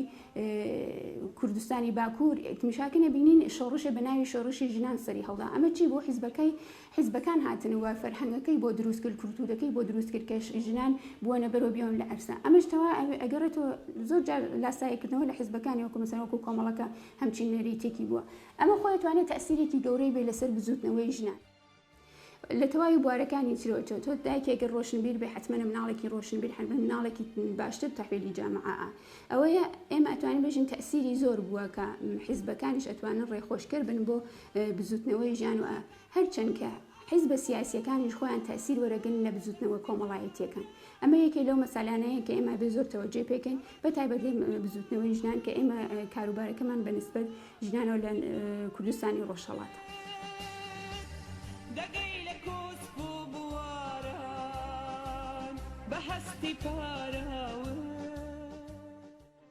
بەڕاستی کۆمەڵە لە سەرەتای دەستپێکەوە هەڵگری هەندێک کللتوری نوێ و تازەگەری بوو کە تەسیر و کردەوەی کۆمەلگای گۆڕی یان تەسیری کردە سەر کۆمەلگا و کاریگەری زەقی بوو ئەویش چی بوو کۆمەڵە لە سەردەمێکدا دروست بوو کە لە بواری کللتوریەوە کۆمەلگای کوردستان کۆمەلگایەکی داخراو دەهاتە ژمار لەو بوارەدا کە دروست بوو لەو کاتەدا کە هاتە مەیدان کۆمەڵە بە دەرکردنی چەندین بیرۆکەی تازە بە تایبەتی یەکێک لەوانە کە هێنانە مەیدانی ژنان بوو توانی تەسیر و دەور و نەقشی خۆی لەوێدا بسەلمێنێەوە تازەگەری خۆی نیشان بدە ئەو لە نێوان تەواوی حیزبەکانی کوردستانی ڕۆژهەڵاتدا یا بەگشتی حیزبەکانی کوردستاندا خاڵی بەرچاو و بەهێزی کۆمەڵە ئەوەیە کە توانی ئەو مەیدانە بە ژنان بداوە ژنان چەکدار بکاتەوە بیان هێنێتە ناو ڕیزەکانی خۆیەوە و ئەوە تەنیا قەتیس نەماوە بە بواری نظامی و بە بەشی نظامی کۆمەڵە بەڵکو لە بواری سیاسی و لە ئاستی بڕیاردانی سیاسی ژنانیش هاتنە مەیدان ئەوە خاڵێکی زۆر زۆر بەرچاوە چونکی ئێستا لە مانیفێستی نوێی فەمینیستەکاندا و چالەکانی ژناندا باز لەوە دەکرێت کە ژنان جیا لە چۆن بڵم سربەخۆبوون لە بواری ئابوووریەوە سربەخۆبوون لە بواری سیاسیشیان پێویستە ینی دەبێت بتوانن بێنە ئاستی بڕیاردان و کۆمەڵە ئەو تەسیرەوە ئەو دەور و نەخشەی لە کۆمەلگای کوردستانداوە لە ئێران بەگشتی بوو و کارێکی کرد کە ژنان بتوانن بێنە مەدان من وەک خۆم وەک پێشمەرگەیەکی کۆمەڵە بە مەکتەبێکی ئەخلاقی پێناسە دەکەم یعنی جیا لە حیزبێکی سیاسی کۆمەڵە بەڕاستی مەکتەبێکی ئەخلاقی بوو کە چەندین کولتور و کردەوەی ناحەزی نێو کۆمەلگاکەی سڕیەوە ئەگەر تەمەشا بکەی ئێستا لە کۆمەلگای ئێمەدا شتێک بەنێی ژن بەژنە نەما و کۆمەڵە لەوەدا دەور و نەقشی بەرچاوی بوو بۆیە تەسیری ڕاستە و خۆی لەسەر بزوتنەوەی ژنان بوو چونکی بزوتنەوەی ژنان لەو سەردەمەدا ئەو شتێکە داوایان دەکرد ئەو مافەی کە بە شوێنیەوە بوون بەڕاستی ئەو مەسەلانە هەندە بەرچاو بوون ینی جەختیان کرد بۆ سەر و شتانە کە ئەم شتانە نەمێنێ ینی ژن بەژنە نەمێنێ ژن بەرخێندان و نازانم شتی لەو بابەتە کە ئاستی ژنی بە کوالیتی ژنی تا ئاستێکی زۆر نزم دەهێنا خوارێ کۆمەڵەوانەی گۆڕی و ڕاستە و خۆ تەسیری کردە سەر بزوتنەوەی ژنان و شتێکی دیکە لە موردی کۆمەڵەدا کە زۆر دەبێ پێم وابێ هەم ژنان چالاکانی ژنان و هەم بزوتنەوەی ژنان تا دوایین ساتەکان قەرزدارەتی و نابێ لە بیری بکە ئەوەیە کە بڕاستی و بە تایبەتی ئەو ژنانەی کە لە ڕیزەکانی یەکەمی کۆمەڵەدا چەکدار بوون و ئەم بارە قورسیان هەڵگرت و ئەم کللتورە قورسا ڕوبەڕوویان بووەوە لە بەرابریدا ڕاوەستانەویژەوە بوو لە سەردەمێکدا کۆمەڵە ژنانی هێنانێ و ڕیزی خەباتیەوە کە بەڕاستی ژن تەنیا بوونەوەرێک بوو کە لە چوارچەوەی ماڵدا تعریف دەکرا یعنی دەرەوەی ئەوە ژن پێناسە نەدەکرا و ئەوە بوو حتا زۆرێک لە حیزبەکانی ڕۆژهەڵاتیش کاتێک کۆمەڵە ژنی دێنانێەوە مەدان و لە جەولەیەکدا ژنیان لەگەڵ بوو ڕەنگەوانەی لە تەمەنیان لە من زیاترە بەواقع ئەو شتیان لە بیر بێەوە بە عینی و شتیان لە بیر بێەوە کەسانی هاوتەمەنی منیش دەیان جار و سەدان جار ئەو شتیان بیستووەکە تەنانەت حیزبەکانی کە ئەو کات لە خەباتیشدا بوون ژنانیان ئەو ژنانێک کە لە ڕیزی خەباتدا بوون وەک ژنانێکی خراپ و مەبەستم ئەوەیە کە بە دیدێکی زۆر منفی و منفورەوە چیان دەکردن کە چۆن ژنێک لەگەڵ مەسەلەن 15 پیاو لە جەولەیەکی سیاسی نظامیدایە و چەکی بەشانەوەی و دێ بەدێ دەگەڕێویا لە مزگەوتەکان قسە دەکا ئێمە ژنانمان بوو ئەو سەردەم لە سەردەمێکدا دەنگیان هەڵبڕی و چوونە پشت میکرۆفۆن و چوونە پشتری بوون و ڕوو بە خەڵک قسەیان کرد و باسی مافی ژنانیان کرد کە ئەسەن کۆمەلگا هەڵگری نەبوو ینی کۆمەلگا تێدا مابووە یعنی بوونی ژنی بۆ لەوێدا سەلمێنرا و بوونی ژنی باوەڕ کرد و لەوێەوە نقطە ئیستارتی بزوتنەوەی ژنان بوو لە کوردستان دەستخۆش زۆر سپاس منش بەش بەنەوەی خۆم سیەکی جۆزلان لە سەرجەم کادر و پێشمەرگانی کۆمەڵە پێویستبایی دەکەم پێویستە ئەوەش بڵێم حکوومەتی کۆمار ئیسلامی لە هەموو مافە بنەڕەتەکان ڕێگیری کردووە بەتابە لە بواری سیاسی کۆمەڵایەتی فەرهەنگی هەر بوارێکی دیگەی پەیوەندیدا ڕێگیری کردووە ئێمەش وەک ژنان هەوڵی خۆمان دەخێنەگەر بۆ ئەو دەسەڵاتە قیزەونە قسەی وەک کچە خوێندکارێک ناو ڕێزەکانی کۆمەڵە بۆ هاوڕێیانت لە زانستگاکانی ئێراندا چییە؟ لە سەرەتادا پێم خۆشە منیش وەکو پێشمەرگەیەکی کۆمەڵە پیرۆزبایی هاتنی ڕۆژی سیویەکی جۆزەردان ڕۆژی پێشمەرگەی کۆمەڵەتان لێ بکەم لە هەمووی پێشمەرگەکان و لە کادر و ئەندامان و ڕێبەری کۆمەڵە پیرۆزباییتان لێ دەکەم و پەیامی من بۆ هاوپۆلان و خوێندکارانی زانستگاکانی ئێران ئەوەیە کە هەروەها کە دامەزرێنەرانی کۆمەڵە خوێندکارانی پێشووی باشترین زانستگاکانی ئێران بوون ئێمەش وەکو خوێندکارانێک من خۆم وەکو خوێندکارێکی پێشوو هاتوومەتە ڕێزەکانی پێشمەرگەی کۆمەڵەوە و بەردەوام خەبات دەکەم و زانستگاکانیش وەکو باشترین سەنگەرەکان وان کە نظری من بە بیرروڕای من دەتوانن خەباتی تێدا بکەن هەروەها کە دەزانین بزوتنەوە خوێندکاریەکان یەکێک لە تاسیر گوزارترین بزوتنەوەکانە کە هەر کات شتێک ڕوو دەدات خوێندکارانی ئەمە بەشداری تێدەکەن و بە متمەئنیەوە تەئسیرێکی زۆر دەتوانێت لەسەر خەڵکی و لەسەر خەباتەکەمان دابنێ هیوادارم کە هەمومان بەردەوام بین لە خەباتدا هیوادارم ڕۆژێک بێ کە گەلەکەمان سەرکەوتوو بین بەسپاسەوە دەستخۆش سپاسە لە دەوری دەست و تفەنگت گەڕێم کە ڕۆژی خەبات لە ئاستی هەڵمەتی بەنگی هەردی وڵات ئەی هەواڵی پێشمەرگ بەلە بەرچاوگرتنی دۆخی ژنان لە کوردستانداوە پاش ئەوەی کە کۆمەڵە بەشێکی فەرمی هەلی بۆ ژنان ڕخسان بێنە نیو هێزی چەکداری پێشمەرگە و چەکدار بن وەکو پێشمەرگەی ژن ئایا ئامادەبوونی ژن لە گۆڕەپانی خەباتدا چەند دەتوانین کاریگەری بێت لەسەر ئاستی وشیاری ژنان و هەروەها ئاستی هەڵاوردن لە کوردستان و بەگشتی چ کاریگەرێکی هەبووە لەسەر خەباتی کورد؟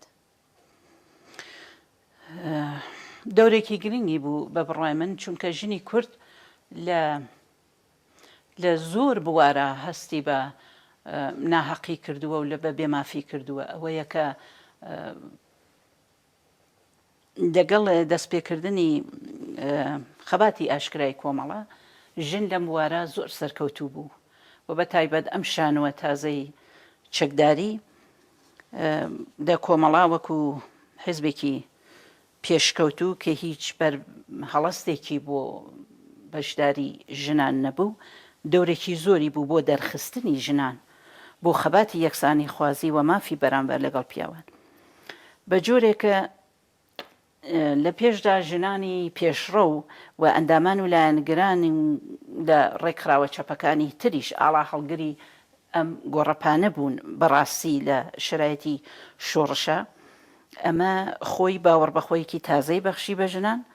و لەم قۆناغا وریایی ژنان چووە ئاستێکی تر و دیارەکە ئەم دۆخە تازە چ کاریگەریەکی بوو لە سەر مافخوازی و یەکسانی خوازی و هوشیاری ژنان وەکو نیوەی جەماوەر. یعنی ژنان پێشەوەی کە بێنە ناو کۆمەڵە و چەکدار بن هیچ کاردانەوەیکیان نەبوو بۆ وەرگرتنی مافی خوان دوێوەکەی کۆمەڵە دامەزراتنە ناو پێشمەرگایەتی کەوتنە وەرگرتنی مافەکانی خۆیان ئەوە لە تاقەکانە فەرقەکات هەر کەس بە گوێرەی وەزعیەتی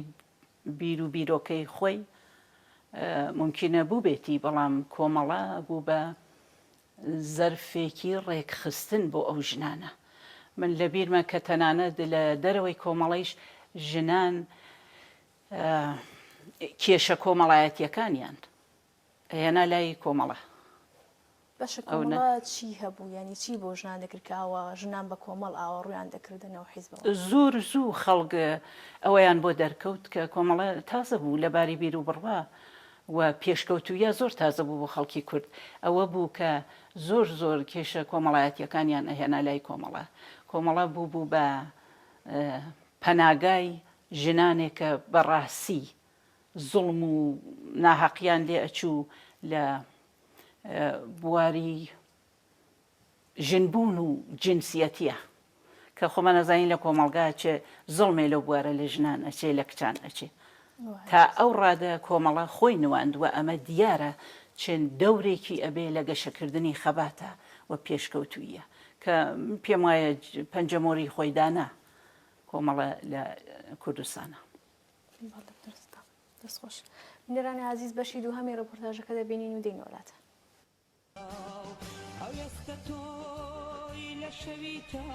سیوێکی جۆزەردان ڕۆژی پێشمەرگەی کۆمەڵەیە پیرۆزبایی یەکەم لە هەموو پێشمەرگەکانی کۆمەڵە پیرۆزبایی یەکەم لە هەموو خانەوادەی شەیدە سەر بەرزەکان پیرۆزبایی یەکەم لە خانەوادەی هەموو پێشمەرگەکان پیرۆزبایی یەکەم لە هەموو تەشکیلات مەخفیەکان پیرۆزبایی یەکەم لە هەموو دۆستان و ئاشنان خۆشەویستانی کۆمەڵە من تقریبا 1358 کۆمەڵە هێزی چەکداری ئەلەنی کردێسەوە تای سەخۆم بە ڕێزی هێزی پێشمەرگەی کۆمەڵەوە پەیوەست بووم ئەو کاتە ساڵی 61 لە مەتەقەی خۆمان دەرچووم تا بە ئیسەتێ ئەوەکە لە دەسم هاتوێت و توانایم بووێ بۆ کاروبارەکانی کۆمەڵە دەرخیم نەکردووە. بەڵێ دادا فاتمە ئێوە وەک ژنە پێشمەرگەیەک چه حسێک دەستگی نزیک بە چەند ساڵێکی خۆتان باسیەکەن دوورن لە نیشتمانتان دوورن لە خاکەکەتان وڵاگە تۆ بۆ ئەوە بێژی ئێمە وەکو چۆن ماسیتینیە بۆ ئەو ئێمە ئەوە بۆ وڵاتی خۆماتینیمانە بەڕاستی ئەگەر بەدەست ئێمە بێ هەمیشە ئەوات و ئارەزوو ئێمە ئەوەیە بتوانین زوو بە زووی بڕینەوە وڵاتی خۆمان بتوانین وڵاتی خۆمان ئازاد بێ بە ئازادکراوی بچینەوە بە سەربەرزی بچینەوە ئاواتی من ئەوەیە هەمیشە و دایما هیوادار و مێدەوارم بتوانین زوو بە زووی بچینەوە مەتەقەی خۆمان و بە ئازادی بژین. بەڵێ ئێمە لە نزیک بوونەوەی سیویەکی جۆزەردانی پەیامێەوە وەک ژنە پێشمەرگەیەک بۆ تۆی ژنەکانی ڕۆژهەڵات چییە؟ وەکو ژنە پێشمەرگەی داواکاری من ئەوە لە ژنانی تا عام یعنی چوارپارچەی کوردستان بە تایبەت کوردستانی ئێرانی خۆمان ئەوە تو ئارەزوم ئەوەیە ژنان بەڕاستی بتوانن ئاڵوگۆڕی بێرن بە فکری خۆیانە کۆنە خۆرافاتی و ناخۆشی و بەدبەختی و خەفەخان و هەموو شتێک لە مەغزی خۆیان دەبێرن بتوانن ڕێگایکی ئازاد و باش و سەرکەوت و بۆ خۆیان مسۆگەر بکەن ئەوەی تجێگەی شانازیە بۆ ئەوان واتوانن بە ئازادی بژین. سلااو ڕێز بۆ ئامادەکارانی بەنامەی تەوارەکان و بەرنامەی ژنان دەستان خۆش پێ بۆ ئەم دەرفەتەی کە بە منتاندا ئەمڕۆ 30 ساڵ بەسەر گیان بەختکردنی یەکەم پێشمەرگەی کۆمەڵا هاوڕێ ساید معینی ناسرا بەخانە تێپەر دەبێت و بم بۆنەوە لە ڕۆژی پێشمەرگەی کۆمەڵا ڕێز دەگرین لە یادی ئازیزی سەررجەم گیان بەختکردوانی کۆمەڵە و لە خۆبردووی پێشمەرگە کەمەنداماکان و دێرینەکانی کۆمەڵا کە بە گیانبازی و فداکاری بێوێنەی خۆیان مەشخەڵی خۆڕاگری و ملکەج نەبوون دژی کۆماری کۆنەپەرستی ئیسلامیان هەروە بە گڕ و بە تین ڕاگرتووە منیش هەر لێرەوە پیرۆزبایی ڕۆژی پێشمەرگەی کۆمەڵە دەکەم لە هەموو خۆشەویستانی کۆمەڵە و پێشمەرگە و لایەنگەرانی کۆمەڵە دەکەم بەڵێ هەروەک دەزانن ئەم ساڵی ڕابردوو ساڵێکی پڕوودا بوو لە ڕۆژەڵاتی ناوەڕاست و لە کوردستانی شەروەتر کۆمەڵەش وەک حیزبێکی سیاسی جددی و مەسئول تێکۆشاوە لە ئاستی ڕووداوەکانی ناوچەکەی کوردستان خوێندنەوە و لێکۆڵێنەوەی باشی هەبێت و لە هەمان کاتیشدا لەسەر ڕووداوەکان دەوری باشی گێڕاوە هێزی پێشمەرگەی کۆمەڵەش وەک ئۆنسوری تشکیل دەهەندەی کۆمەڵە و بزوتنەوەی کوردستان لەسەر خەت و سیاسەتە گشتیەکانی کۆمەڵە دەوری باشی گێڕاوە کە ژنان بێبەش نەبوون لەم دەور و نەقشانە ژنانیش کە هەر دەور و نەقشی خۆیانیان گێڕا چ لە سەنگەرەکانی پێشمەرگایەتیدا چ لە ناوخۆی ئێرانەوە ئێمە هەگەر جوان بڕوانین ساڵی ڕابردوو ساڵێکی پڕوودا بوو بۆ ژنانیش ژن کوشتن و قەتڵی ناموسی ئەو شتانە هەر لە کوردستانە بەداخەوە هەر بوونی هەر بووە وەلێ بە خوشحاڵیەوە توانین بێژن کە ژنان و چالاکانی ژنان بێدەنگ نەبوون لە هەمبەر ئەم ڕووداوانە کە پێش هات و توانیانە پێشەنگ بن دەنگدانەوە ڕنگدانەوەی باشی هەبێت من ئەتوانن لە تەریقم بەرنامەیەش و ئەمە بێژم بە چالاکانی ژن لە ناوخۆ ئەتوانن کە ژنان و چالاکانی ژنان سعیکەن زیاتر خۆیان بە ڕێکخراوە و بە ڕێکخراوەی کۆمەڵی ژنانی ڕۆژهەڵات زیاتر گرێبن تا بتوانین دەنگمان خێنە پاڵ دەنگی یەک و بە یەکدەنگ و یەکسدا بتوانین شۆڕشەکە بەهێزترکەین کاری باشترکەین پاش تێپەڕبوونی 37 ساڵ بەسەر شەهیدبوونی هاوڕێ سعید معینی ناسرا و بەخانە ئێستاش ڕێگا و ڕێبازی هەر بەردەوامە و ئێستاکەش پۆل کچان و کوڕانی ڕۆژهەڵاتی دایک ڕوو لە بارگاکانی کۆمەڵە دەکەن و خەباتی خۆیان بەم ڕێگاوە گرێ دەدەن. بەسپاسەوە بۆ هاوکارم هانی ئیبراهیمی بۆ ئامادەکردنی و ڕێپۆرتاژە. فاتمە خان پرسیاری کۆتاییم ئەوەیە کە بەڕای ئێوە خەباتی چەکداری ژنانواتە ژنانی پێشمەرگە بۆ بزوتنەوەی سربەخۆی ژنان لە کوردستان چۆن دەتوانێت پاڵپشت و تاواوکەری یەکتر بن بۆی کە لە ڕاستەی کۆتایهێنان بە پیامەزنی لە ئێراندا هەنگاو بنێن. پێشتر ئەوە بڵێم کە بزوتنەوەی سربەخۆی ژنان و خەبات بۆ مافی بەرامبەر خۆی لە قاڵبی ڕێکخراوە هەیەکە لە کوردستانەکان ئینسان ئەبینێ ئەمە جێگەی زۆر هیوای و ئومێدە لەم بوارەدا چون لە هەر کۆمەلگایەک وەختێ نیوەی کۆمەلگا بەشداری خەبات و هەقوازی نەبن وریاییان نەبێت خەباتی تر خەباتی گەلێکی وەکو گەلی کورد لە ئاستی گشتیە چۆن سەرکەوێ ئەمە خۆی جێگەی ئومێدێکە کە بەخۆشیەوە ئەبینین ڕێکخراوەکان هەر تا دێ زیاتر ئەکا خەباتی چەکداری من پێم وایەکە بەڵێ پاڵپشتە چونکە هیچ جێگە پرسیارێک و ئیبهامێ نایەڵێت بۆ ئەو کەسانەی کە لە بیرۆکەی خۆیانە ژن بە ناتەواو ئەزانن و ئەوەیە کە من وازانم ئاستێلەوە بانتر لە تواناییان نییە با تەوەجۆ بەوەیکی خۆ بە شێوەی سروشتی هەروە ژن وەزعیەتی لە شوباری ژن فەرقەکە لەگەڵ پیاو لەبارەی قودرەتی عەزولانیەوە بەڵام با تەوەجۆ بەوەش ژن لەو ئاستا بینیمانە لە مێژووی خۆمانە چۆن بەشداری کرد چۆن سەرکەوت چۆن خۆبەختانە تا ئاخرین ئاس شان بەشانی پیاوان چوو و ئەمەیە کە بەڵێ پاڵپشت و تەکمەڵکەری یەکترن بە بڕێ من. بینەرانی عزیزم شێر هاتنە کۆتایی ئەم جارەی بەرنامەی تەوارەکان هیوادارم کە جوێ ڕزامەندی و خۆشەویستان بوو بێ. دیسان بە بۆنەی نزیکبوونەوە لە 31 جۆزەدان ڕۆژی پێشمەرگەی کۆمەڵا لەلایەن خۆم و هاوکارانمەوە پیرۆزبەی ئەم ڕۆژە لە هەموو پێشمەرگەکانی کۆمەڵا کادروەندامان و لایەنگران و هەروەها بنەماڵەی زیندانیانی سیاسی بنەماڵەی سەربەرزی شەهیدانی کۆمەڵا دەکەم. خۆشەویستان تا بەرنامێکی تر و دیدارێکی تر ماڵاوە.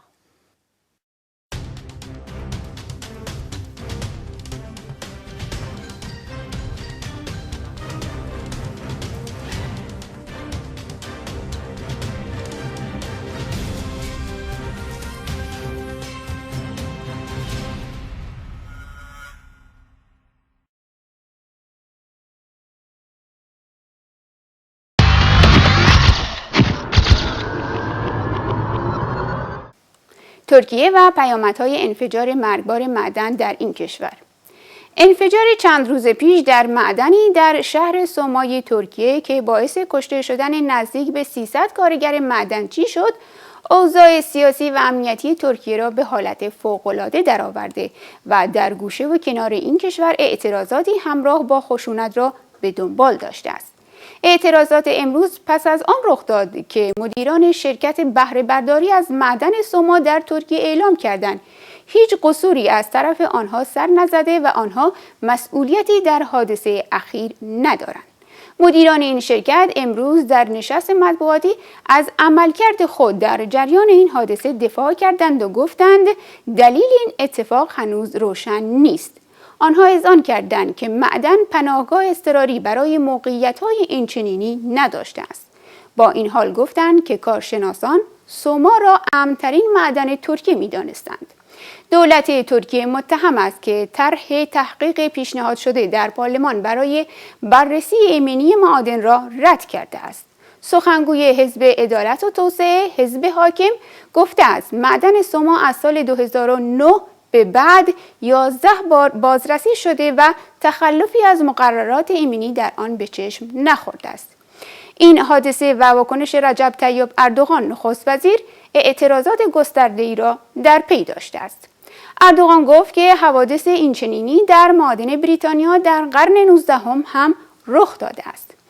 انتشار عکسی از یک مشاور اردوغان در حال لگد زدن به معترضی که روی زمین افتاده خشم منتقدان اردوغان را برانگیخته است. این در حالی است که ترکیه در آستانه انتخابات ریاست جمهوری سرنوشت سازی قرار گرفته است و باید دید فاجعه معدن سوما و به دنبال آن اعتراضهای خیابانی در کلان شهرهای این کشور تا چه حد بر سرنوشت اردوغان و حزب حاکم این کشور تأثیر خواهد گذاشت.